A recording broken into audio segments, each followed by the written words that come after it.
Hi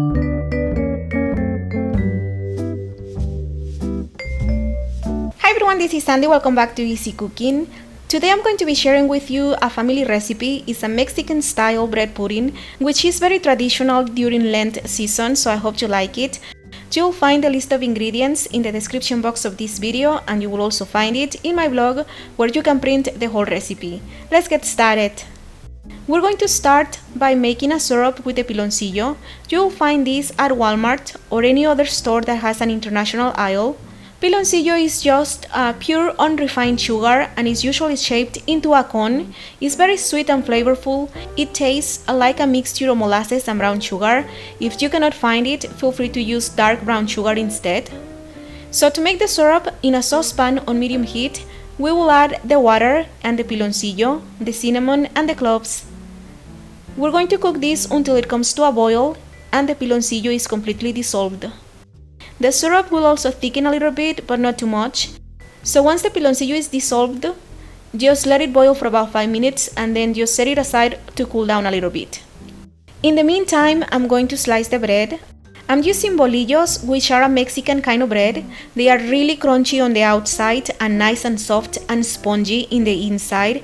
They are very similar to French bread, so if you cannot find Bolillos, feel free to use a French baguette instead. So we're going to slice the bread into thick slices, about 1.5 or 2 inches thick. And then we're going to toast them. So you can toast them on a skillet or a griddle. I'm going to toast them in the oven. They will get more crunchy and I won't have to use that much butter in the oven. So I preheated the oven to 450 degrees Fahrenheit. And I brushed my baking sheet with a little bit of butter. Then placed the bread on the baking sheet and brushed the bread slices with a little bit of butter as well. As you can see, I'm using very little butter, just enough to give the bread a bit of color and flavor. Now I'm going to bake the bread slices for about 6 to 7 minutes on the first side. Then I'm going to flip them around and then I'm going to continue to bake them for another 3 or 4 more minutes or until they are nice and golden brown on both sides. Remember, if you prefer, you can toast the bread on a griddle or a skillet. So once everything is ready, now you can start making the Capirotada, which is the name of this dish. Over here I have the syrup, it's already cooled down a little bit, and over here I have the bread, it's nice and toasty on all sides. And right here I have my baking dish. I'm going to line the baking dish with corn tortillas. The tortillas are there just so the bread won't stick to the bottom of the pan.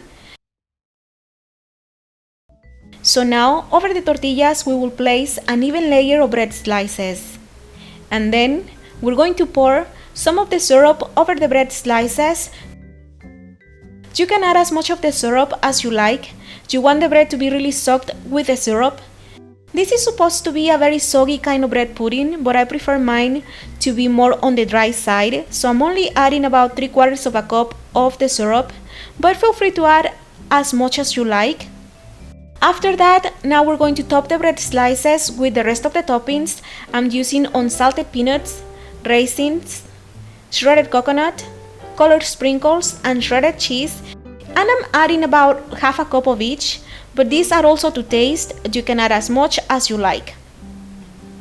And some recipes also call for dry fruit, but this is the way my mom makes it. And believe me, it's absolutely delicious. It doesn't need anything else at all. But if you want, feel free to add whatever kind of dry fruit that you like.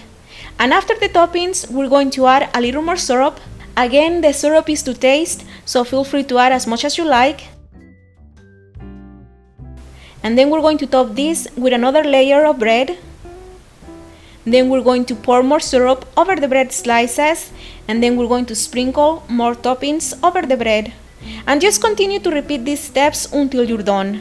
You want the bread to get nice and soft and absorb all the flavors from the syrup, so feel free to add as much syrup as you like. And once you're done, now we're going to bake this at 350 degrees Fahrenheit for about 25 to 30 minutes or until the bread is nice and soft and the cheese is melted. I like my Capirotada to have some consistency and texture.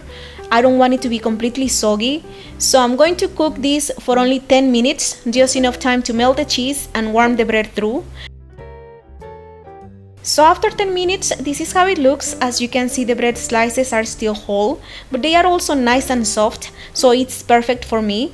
If you want it to be softer, cook it for a longer time.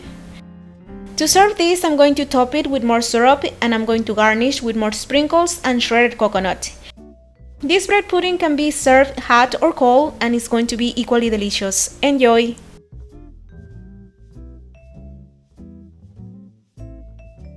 To put in these and some other delicious recipes, please don't forget to visit my blog, the link is going to be down below. And remember, you also find me on Facebook, on Twitter, on Instagram, on Pinterest.